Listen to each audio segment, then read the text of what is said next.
Hey guys, and welcome to the video. I've got something brand new today. This is a crit that I've never done before. It is a Newington Armoury Twilight crit.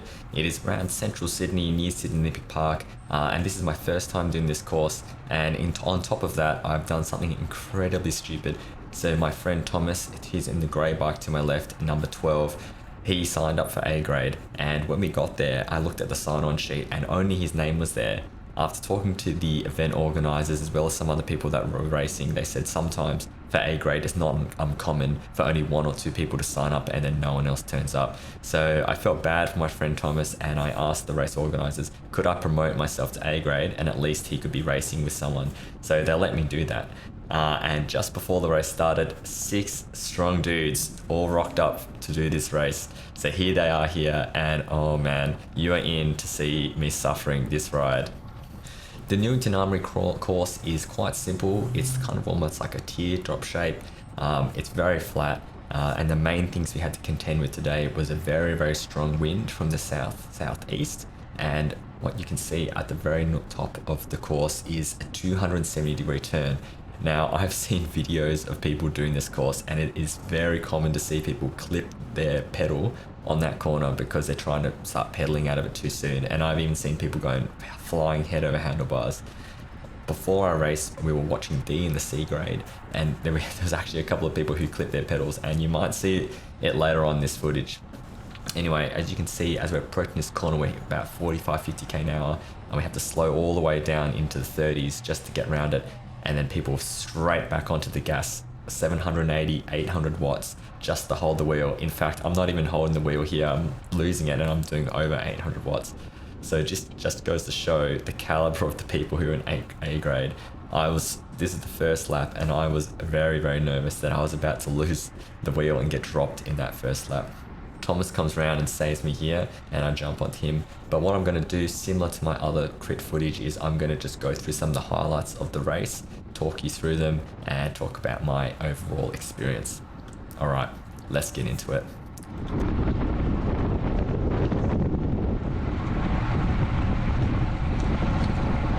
One of the only advantages that I had going into this race is that I think I'm a pretty good bike handler. I can usually get the feeling of a corner pretty early on and I'll know the best way to take it. So coming up to the corner on this course, I knew this is a pivotal deciding point in the course. The main reason for that is if you're at the front of the group, you can take whatever line you want, and that's what I'm doing here. I'm putting in that bit of extra effort to roll all the way down the side, and so I can plant myself at the front, take my choice line of the corner, which is a little bit too hot here, taking it just about 50k an hour, almost into the grass there. But the main reason why I want to do that is because my top end is not very high. You've been seeing in a couple of other clips already that I'm already getting gapped when people sprinting out of the corner. So it was very important that I need to go in there in the front few wheels so that when they do attack out of the corner, I'm not getting gapped and getting dropped. Now, with that being said, look at that here. They've already gone on an attack as they've come round, but I've managed to just hold on just by the skin of my teeth. But it just goes to show, maybe if I was at the back of that group, I wouldn't have been able to hold on to that.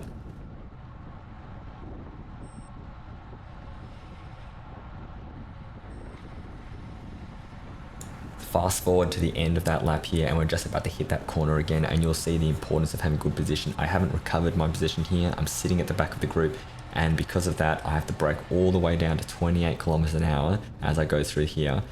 And look at that, I'm getting gapped immediately. I'm doing 800 watts, I'm barely pulling them back, and the level of effort required to stay with the group is so much higher if you're dangling on the back of the peloton.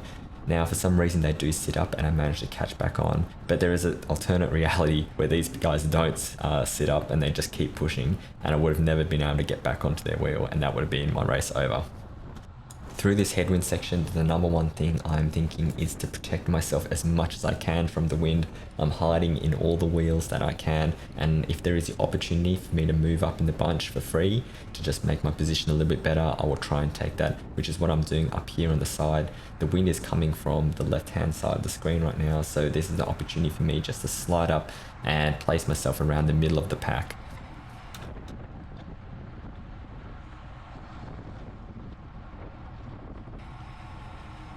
Remember how at the start of the video I said it's not uncommon to see people clip their pedal or something buckles in their front wheel as they're going around this corner.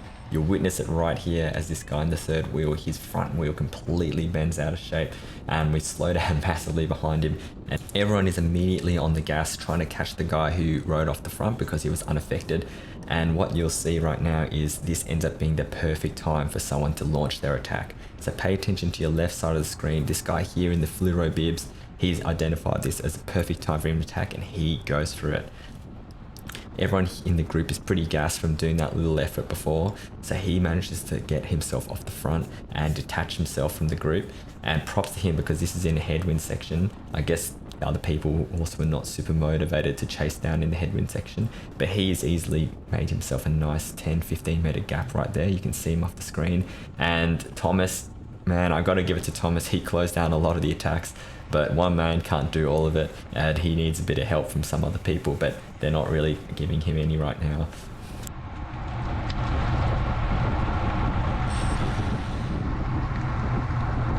Here's something that surprised me a little bit about A grade. I guess because I've watched a lot of crit riding in the US where it's very elbows out and shoulder to shoulder kind of riding, but people were actually very polite here, and you can see this guy here in the green jersey. He can see the wheelhouse guy wants to come in, and he just gives him a general tap on the backside just to let him know he can slot in. Now I get that people are trying to work together right now to bring back the break, but I was actually very welcomed in this group and people were very friendly.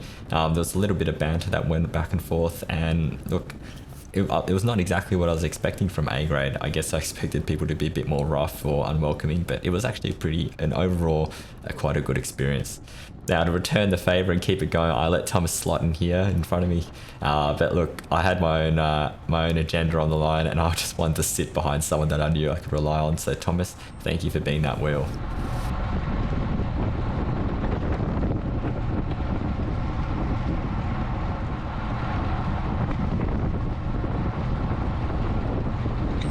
Now I've skipped a little bit ahead. We're on lap 15 of 17.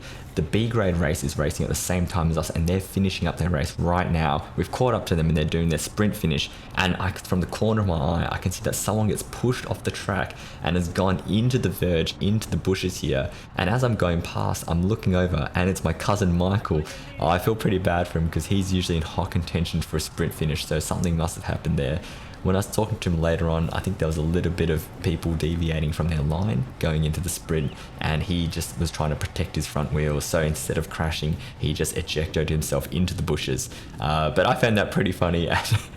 You don't always see people going for a little tumble and no one getting hurt. So I'm glad he was okay. Anyway, we've only got 1 or 2 more laps after this, and I'm somehow found myself on the front. Now this is not going to last very long. I'm going to put a little bit of a dig in, but I'm definitely flicking my elbow here, telling people to come round. I'll be completely honest, this whole entire race I was just suffering. Every single thing hurt. My lungs hurt, my legs hurt, even my arms hurt from holding myself in the drops for the whole entire race.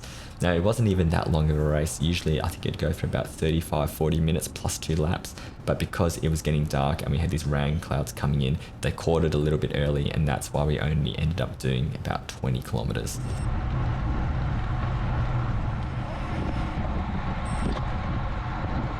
I've skipped ahead here to the start of the very last lap. They're ringing the bell right now. It is the bell lap, and I found myself in the worst position possible at the very back of the group.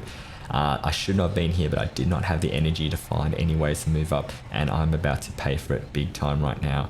We've come out of the corner and immediately they are punching it, gone almost up to 900 watts, trying to hold it around 700, and these guys are pulling away from me. They are not slowing down at all. I can see Thomas on the front. He's drilling it and he's trying to make his escape from that group so he can close down the gap himself or either come in second place.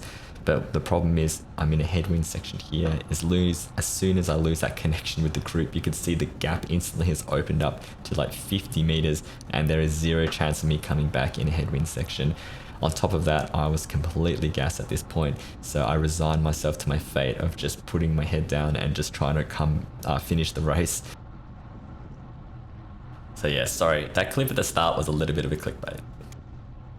Now at the end of the race, I pulled up my Garmin head unit and I had done 220 average watts. My normalized watts was about 260, and it just goes to show I might have the fitness to ride with A grade, but I don't have the fitness to do anything impactful or meaningful in the race. And what I mean by that was I never had the fitness or the ability to do an attack or close down and attack someone else was doing, or go for a breakaway. I was just at the whim and the mercy of the guys I was riding with, and I think that is the main differentiating factor between the fitness of someone in A or B grade. You might be in B grade and be able to ride with A grade, but you won't be able to do anything to affect the outcome of the race, and therefore you have a very low chance of winning. So I'm definitely not A grade suitable, but I really had fun doing this race, and if anything, it was a good workout for me. Alright guys, I hope you enjoyed watching this video. It was something a bit different, a bit new, so I hope you liked it, and I'm keen to do more racing in the future. If you enjoyed this video, please hit the like and subscribe, leave a comment down below if you have anything to tell me, and I will see you in the next one. Bye.